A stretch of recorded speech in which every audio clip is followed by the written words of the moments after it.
વિદ્યાર્થીઓ, આજના વિડીયોમાં આપણે ખૂબ જ અગત્યની એવી થિયરી એલસીઆર શ્રેણી પરિપથ વિશે જોવાના છે. આજે એલસીઆર શ્રેણી પરિપથ છે જેને એસી સપ્લાય સાથે શ્રેણીમાં જોડેલો છે. તો એના વિશેની આપણે આકૃતિ જોઈએ છે. તો આ છે ઇન્ડક્ટર એલ, એના બાદ કેપેસિટર સી અને આ છે અવરોધ આર. એ ત્રણેય શ્રેણીમાં છે, જેની સાથે ઓલ્ટરનેટિંગ કરંટ એટલે કહેવાય કે વોલ્ટેજ સપ્લાય એ એલસીઆર સાથે શ્રેણીમાં જોડેલો છે.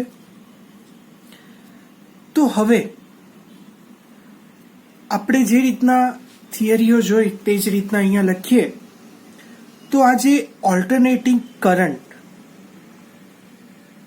જેને આપણે વિદ્યુત પ્રાપ્તિ સ્થાન તરીકે પણ લઈ શકીએ, એ જે ઓલ્ટરનેટિંગ જે કરંટ છે જેનો વિદ્યુત જો સ્થિતિમાન લખવામાં આવે તો એનો વિદ્યુત સ્થિતિમાન V બરાબર VM સાઇન ઓમેગા ટી, આપણે આવું કંઈક લખી શકીએ, જેને આપણે હું સમીકરણ આપું છું 1 નંબર. હવે આપણને ધ્યાન છે કે આના પછી આપણે કિર્ચોફનો બીજો નિયમ લેતા, અત્યારે પણ તે જ લઈએ છે. તો કિર્ચોફનો બીજો નિયમ આપણે જાણીએ છીએ કે બીજો નિયમ કોના માટે પડાય, તો એ જે છે તે બંધ ગાળા માટે. તો કિર્ચોફનો બીજો નિયમ અનુસાર આપણે આ બંધ ગાળા માટે સૂત્ર શું લખી શકીએ? તો બંધ ગાળા માટે લખી શકીએ કે VL plus VC plus VR is equal two V. જે આપણે આ V તો જાણતા જ છે કે આ એસી પ્રાપ્તિ સ્થાનનું વિદ્યુત સ્થિતિમાન છે. VL શું? તો VL એટલે ઇન્ડક્ટરના બે છેડા વચ્ચે વિદ્યુત સ્થિતિમાન. તે જ રીતના VC એટલે કેપેસિટરના બે છેડા વચ્ચેનો વિદ્યુત સ્થિતિમાન, અને VR એટલે અવરોધના બે છેડા વચ્ચેનો વિદ્યુત સ્થિતિમાન આપણે લખી શકીએ છીએ, જેને હું સમીકરણ નંબર 2 આપું છું. વિદ્યાર્થીઓ, આપણે ઇન્ડક્ટર ના બે છેડા વચ્ચે વિદ્યુત સ્થિતિમાનનું સૂત્ર જાણતા જ છે કે જે છે L di by dt વત્તા કેપેસિટરના બે છેડા વચ્ચેના વિદ્યુત સ્થિતિમાનનું સૂત્ર છે Q by C, અને અવરોધના બે છેડા વચ્ચે વિદ્યુત સ્થિતિમાનના તફાવતનું સૂત્ર છે V is equal two IR બરાબર હું અહીં V લખી શકીશ, જેને હું હવે સમીકરણ નંબર આપું છું 3. વિદ્યાર્થીઓ, બીજું કે આ જે એલસીઆર જે શ્રેણી પરિપથ છે, તો એ શ્રેણી પરિપથ માંથી સ્મોલ આઈ જેટલો પ્રવાહ વહે છે, બરાબર. જો આ એલસીઆર શ્રેણી પરિપથમાંથી જો આઈ જેટલો વિદ્યુત પ્રવાહ વહેતો હોય તો અહીંયા પ્રવાહનું સૂત્ર શું લખી શકીશ? તો I is equal to IM sine omega t plus phi, જેને હું સમીકરણ નંબર આપવા જઈ રહ્યો છું 4. વિદ્યાર્થીઓ, IM એટલે આપણે જાણતા છે કે મહત્તમ પ્રવાહ, પણ અહીંયા ફાઈ કેમ આવ્યું? તો ફાઈ એટલે કે આપણે કડા તફાવત એ કેટલો આગળ છે કે પાછળ ચાલતો છે કે સમાન ચાલતો છે તે નથી ખબર આપણને. તો એટલા માટે હું ધારી લઉં છું કે ધારો કે પ્રવાહ અને વોલ્ટેજ વચ્ચેનો કડા તફાવત એલસીઆર શ્રેણી પરિપથ માટે ધારો કે ફાઈ જેટલો છે. તો આ તો આપણે અહીં કંઈક બેઝિક જેવી વાત કરી છે.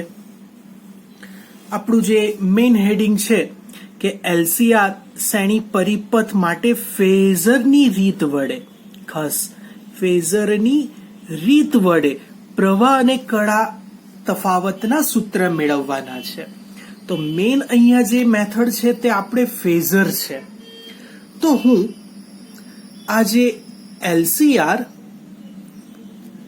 જે શ્રેણી પરિપથ છે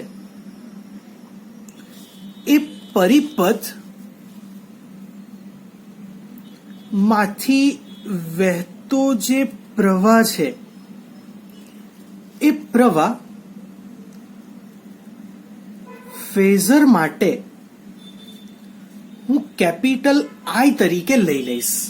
એટલે જે મેં અહીંયા સ્મોલ આઈ હતું તેની જગ્યાએ ફેઝરની રીત માટે હું તેને ધારી લઈશ કેપિટલ આર.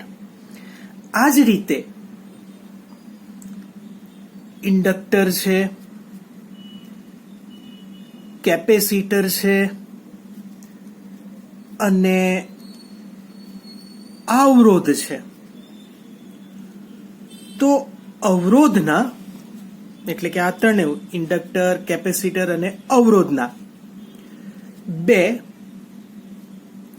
છેડા વચ્ચે જે વિદ્યુત સ્થિતિમાન છે એ ફેઝરની રીતે હું શું ધારી લઈશ, ખાસ કાળજી રાખજો. તો ઇન્ડક્ટર માટે હું ધારી લઈશ કે વીએલ. જો હું વી આવી રીતના લખું છું. આ જ રીતે કેપેસિટરના બે છેડા વચ્ચેનો વિદ્યુત સ્થિતિમાનનો તફાવત ફેઝર માટે હું ધારી લઈશ વીસી અને અવરોધના બે છેડા વચ્ચેનો વિદ્યુત સ્થિતિમાન ફેઝર માટે હું ધારી લઈશ વી આર જેટલો. હું કંઈક આ ત્રણને આવી રીતના સિમ્બોલ વડે દર્શાવીશ. હવે વિદ્યાર્થીઓ, આજે ફેઝરની રીતે આજે ઇન્ડક્ટર ના બે છેડા વચ્ચેનો વિદ્યુત સ્થિતિમાનનો તફાવત છે એ ફેઝર દ્વારા જે આ પ્રવાહ છે, તો એમ કહી શકાય કે વોલ્ટેજ એ પ્રવાહ કરતા ઇન્ડક્ટર માટે π/2 જેટલો આગળ છે. વિદ્યાર્થીઓ, આમાં ગૂંચવાતા નહીં. આપણે થિયરીમાં એવું લખેલું હતું કે પ્રવાહ એ વોલ્ટેજ કરતા ઇન્ડક્ટરમાં π/2 જેટલો પાછળ છે. ખોટું નથી, સાચું જ છે. પણ ત્યાં આપણે પ્રવાહ એ વોલ્ટેજ કરતા એવું કીધું હતું, પણ અહીંયા વોલ્ટેજ એ પ્રવાહ કરતા ઊંધું છે.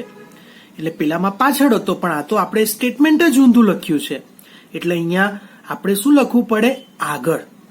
બરાબર, ગૂંચવાતા નહીં. ફરીથી, ઇન્ડક્ટરના બે છેડા વચ્ચે વિદ્યુત સ્થિતિમાન એ પ્રવાહ કરતા π/2 જેટલો આગળ છે. પણ એમ પૂછે કે પ્રવાહ કેટલો આગળ, તો એમ પૂછે કે વોલ્ટેજ ની શું સ્થિતિ, તો વોલ્ટેજ એ π/2 જેટલો આગળ. પણ એમ પૂછે કે ઇન્ડક્ટરમાંથી વહેતો પ્રવાહની શું સ્થિતિ, તો પ્રવાહ એ π/2 જેટલો પાછળ બોલાય.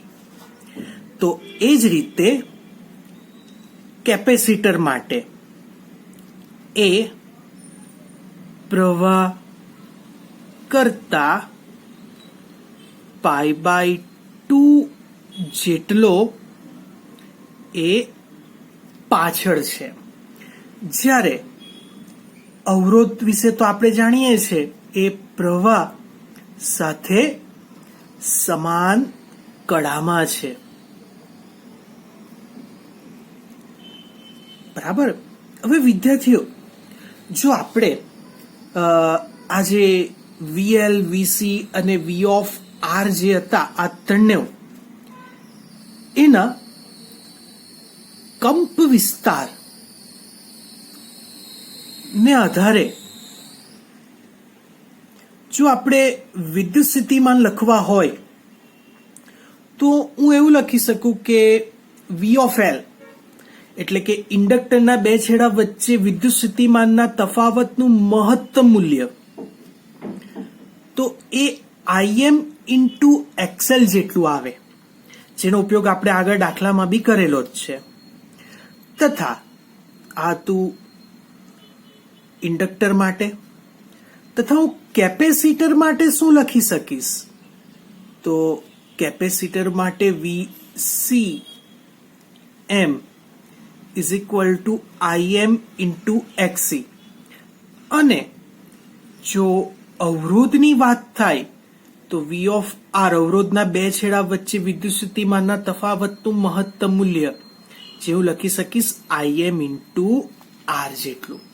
જો વિદ્યાર્થીઓ, મેં આ જે સૂત્ર છે તે ફેઝરની રીતે નથી, સિમ્પલ આપણા LCR પરિપથ માટેના જ જે સૂત્ર આવે, જે આપણે આગળની 3 થિયરી ઇન્ડક્ટર, કેપેસિટર ને અવરોધને જ ફક્ત સિંગલ આપણે એસી પ્રાપ્તિ સ્થાન સાથે જોડીએ તો કયા સૂત્ર મળેલા હતા તે જ આપણે અહીંયા લખ્યા છે. ફેઝરની રીતનો અહીંયા ઉપયોગ કરવામાં આવ્યો નથી.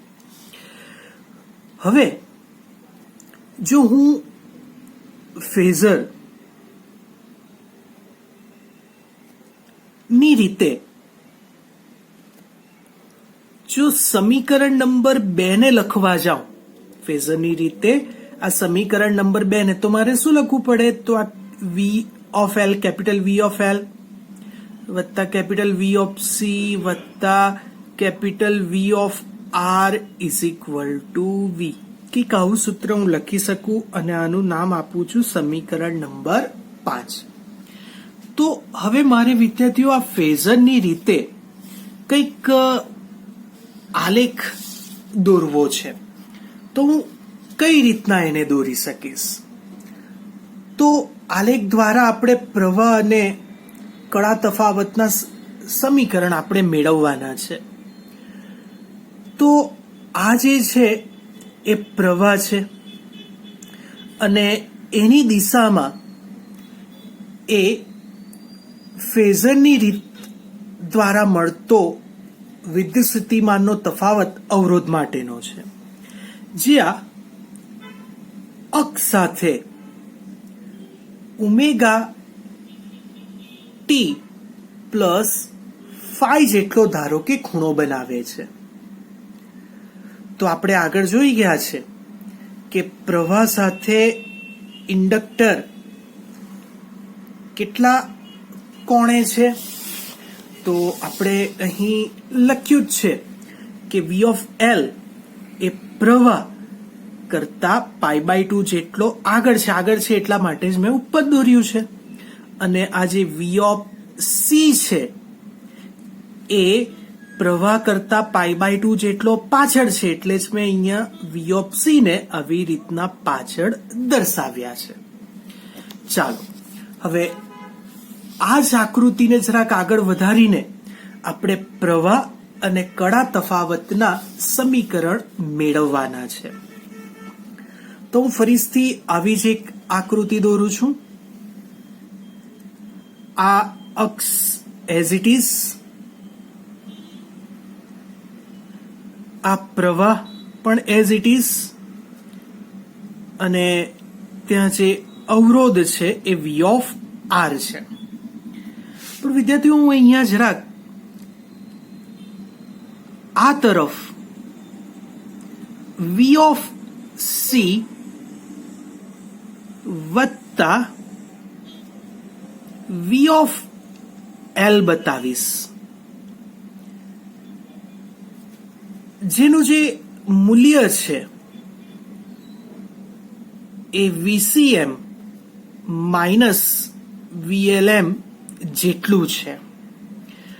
અને આ બંનેને જો હું અહીંયા જોડી દઉં તો અહીં મને આપણે જે સમીકરણ નંબર છેલ્લા લાસ્ટમાં 5મા સમીકરણમાં આ જે કુલ વિદ્યુત સ્થિતિમાન જે આપણે મેળવ્યો હતો એ અહીંયા મળી જશે.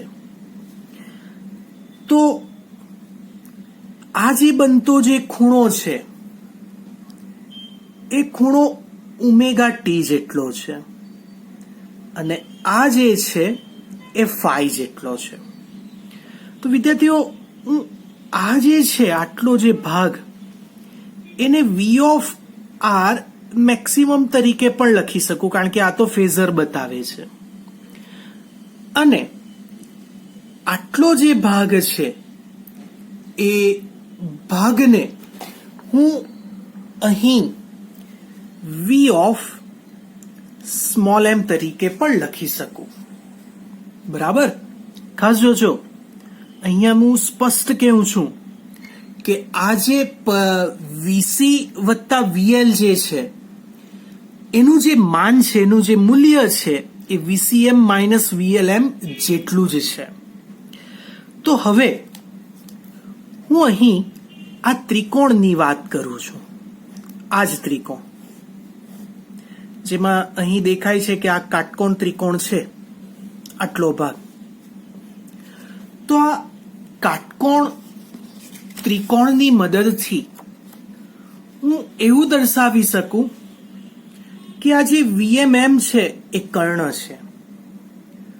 તો કર્ણ હોવાથી વીએમ નો વર્ગ બરાબર વી આર મેક્સિમમ નો વર્ગ વત્તા વીસીએમ ઓછા વીએલએમ નો વર્ગ થઈ જશે. ચાલો હવે આપણે વેલ્યુ મૂકતા જઈએ, જેની આપણે આગળ વાત કરી જ છે કે સિંગલ આપણે જે ત્યારે થિયરી જોયેલી હતી તો વીઆરએમ નું, વીસીએમ નું અને વીએલએમ નું જે સૂત્ર હતું તે હવે આમાં મૂકી દઈએ છે સ્ટેપ બાય સ્ટેપ. તો વીઆરએમ ની જગ્યાએ આઈ એમ ઇન્ટુ આર, પણ આખાનો વર્ગ છે એટલે આ બંનેનો વર્ગ મારે લખવું પડે, વત્તા વીસીએમ ની જગ્યાએ આઈએમ ઇન્ટુ એક્સી,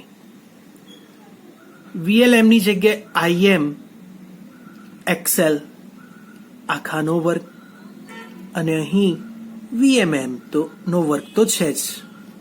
તો માટે VM square is equal two શું લખાશે?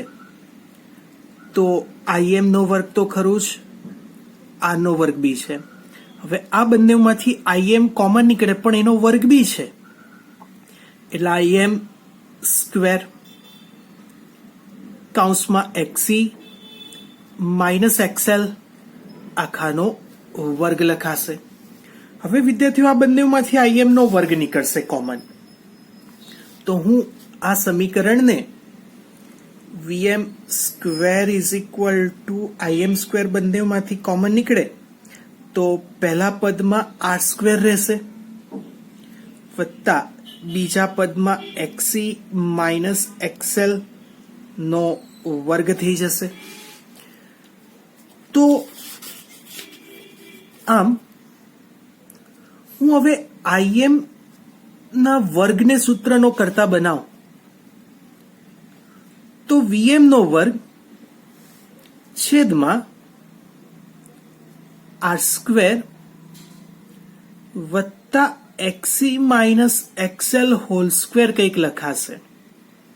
હવે આઈએમ નો વર્ગ છે, હું બંને બાજુ વર્ગમૂળ લઈ લેમ તો મહત્તમ પ્રવાહનું સૂત્ર I m is equal to VM by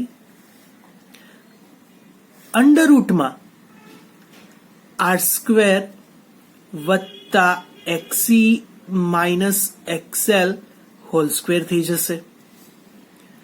તો માટે I m is equal to VM by Z. આ થઈ ગયું મહત્તમ પ્રવાહનું સૂત્ર જે આપણે મેળવવાનું હતું ફેઝરની રીતે. તો અહીં ઝેડ એટલે કોણ? તો ઝેડ એટલે અંડરરૂટ આર સ્ક્વેર વત્તા X C minus X L whole square, જ્યાં ઝેડ ને આપણે ઇમ્પિડન્સ નામ આપશું, પરિપથનો ઇમ્પિડન્સ. બરાબર? ચાલો, એટલે હવે તમારે આ ઝેડ નું સૂત્ર પણ યાદ રાખવાનું અને મહત્તમ પ્રવાહનું IM is equal to VM by Z. વિદ્યાર્થીઓ, હું આકૃતિ ઉપરથી ફરીથી આવું છું. આ જે આકૃતિ હતી એ આકૃતિમાં હું ફાઈને જો ટેન્જન્ટ ફાઈ તરીકે લેઉં તો એની સામેની બાજુ વીસીએમ માઇનસ વીએલએમ મળશે, છેદમાં પાસેની બાજુ એ વીઆર એમ. ચાલો વીસીએમ એટલે આઈએમ ઇન્ટુ એક્સી, વીએલએમ એટલે આપણે જાણીએ છીએ આઈએમ ઇન્ટુ એક્સએલ ના છેદમાં વીઆરએમ એટલે આઈએમ ઇન્ટુ આર. તો બધી બાદથી આઈએમ કેન્સલ થઈ જશે. તો આમ phi is equal to tan inverse X C minus XL by R, જે થઈ ગયું છે કડા તફાવતનું સૂત્ર. યાદ રાખવું આ બીજું, કડા તફાવત કોના માટે? એલસીઆર પરિપથ માટે. હવે આ જો સૂત્ર આપણને મળી જાય તો આપણે જો એમ કહીએ કે એક્સી અને એક્સએલમાં પહેલી કન્ડિશન, એક્સી અને એક્સએલમાં ધારો કે એક્સીની કિંમત વધારે છે તો તમને ફાઈ એ ધન મળશે, અને જો ફાઈ ધન મળે તો કહેવાય કે અહીં પ્રવાહ એ વોલ્ટેજ કરતા આગળ ચાલતો છે.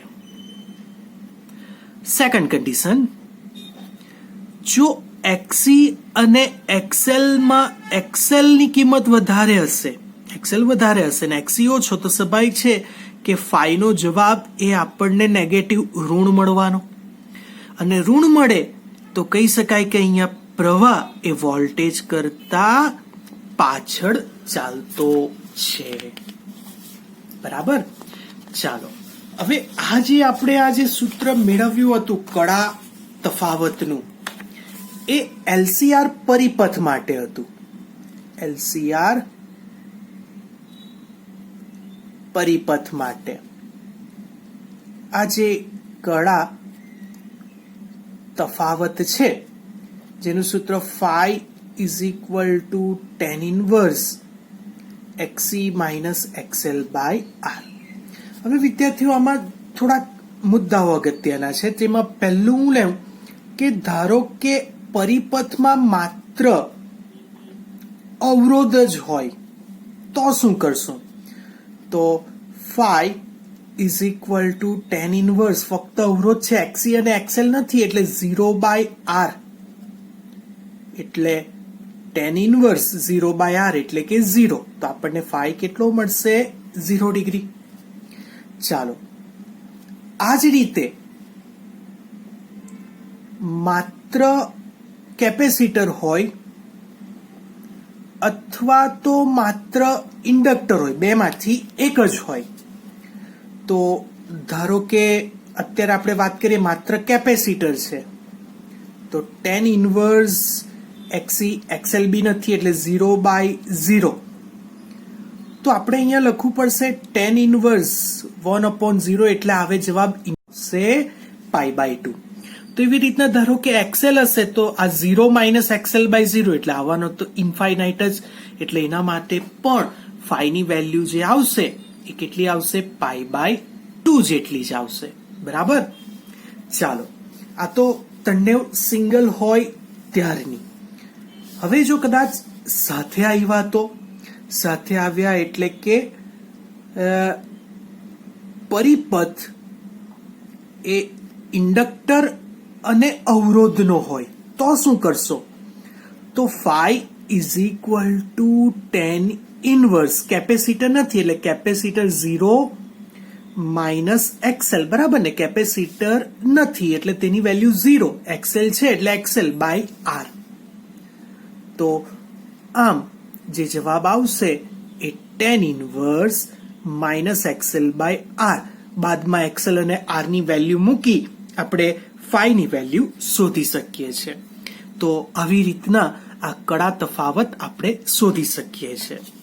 તો વિદ્યાર્થીઓ હવે જે આપણે મેઇન જોવાના છે તો ફેઝરની રીત છે, એટલે ફેઝરનો આલેખ તો આવે જ. તો આપણે આ જે આલેખ દોરવાના છે એ એલસીઆર શ્રેણી પરિપથ માટે છે. ચાલો અહીં જે આપણે લઈએ છીએ તે આપણે જાણીએ છીએ કે અહીં એક્સ અક્ષ ઉપર ઓમેગા ટી લઈએ છે, અને આપણે સિમ્પલ પહેલેથી જ આ પ્રવાહનું વોલ્ટેજ નો આલેખ એ તો આપણે બતાવી જ દેતા છે. ચાલો તો અહીં ધારો કે ઓમેગા T1 સમયે આ જે મળે છે એ ફેઝરની રીતનો એ આપણને વોલ્ટેજ મળે છે. અને અહીં ધારો કે જે આ પ્રવાહ છે એ આપણે જોયું કે આગળ વોલ્ટેજ પ્રવાહનું સૂત્ર I is equal to Im sine omega t plus phi, એટલે કે ફાઈ જેટલો એ આપણે પ્રવાહને આગળ જ ધારી લીધેલો હતો. તો આ આપણને મળશે પ્રવાહ. તો પ્રવાહનો આલેખ આપણને કેવો મળે છે? તો પ્રવાહનો આલેખ કંઈક આવો મળે છે. ખાસ જોજો, એનું પીક અને આ વોલ્ટેજનું પીક વચ્ચેનો જે કડા તફાવત છે એ હંમેશા ફાઈ જેટલો જ રહે છે. એટલે હું કંઈક આવી રીતના એને દર્શાવી શકીશ. તમે બી અહીંયા જો તો ડાઉન જે પીક છે અને આ જે વચ્ચેનો બી કડા તફાવત એ ફાઈ લગભગ ફાઈ જેટલો રહ્યો છે. આ પીક અને આ પીક એ બંને વચ્ચેનો બી કડા તફાવત ફાઈ જેટલો જ મળે છે. તો આ રીતે આપણે LCR શ્રેણી પરિપથ વડે જે પ્રવાહનું સમીકરણ હતું જે આપણે મેળવ્યું છે Im is equal two VM/Z અને કડા તફાવતનું સમીકરણ phi is equal to tan inverse XC minus XL/R. બરાબર, ફેઝરની રીત, એટલે આપણે આ આલેખ દ્વારા એને મેળવ્યું છે. વિદ્યાર્થીઓ, આ જે થિયરી છે તેમાં હજુ પણ બીજી થિયરીઓ આવે છે. ફેઝરની રીત પતી પછી વિશ્લેષણ અને પછી ક્યુ ફેક્ટર. આ ત્રણેય થિયરી બોર્ડમાં 4 માર્કમાં પૂછાય જ ગયેલી છે. એટલે ખૂબ જ અગત્યની એવી આ થિયરીઓ ત્રણેય છે.